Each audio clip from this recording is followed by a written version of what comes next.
May mga oras na ang hirap ng magpatuloy.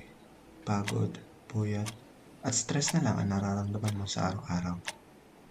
Kaya mahalaga na mayroon tayong kasama sa pagpapatuloy ng ating laban. Kaya ako, ito lagi ang kasama ko.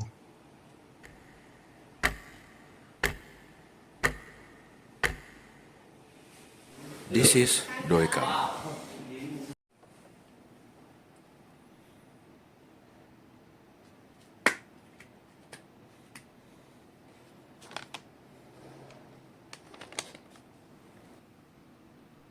Doikam, a nice snack after a long day.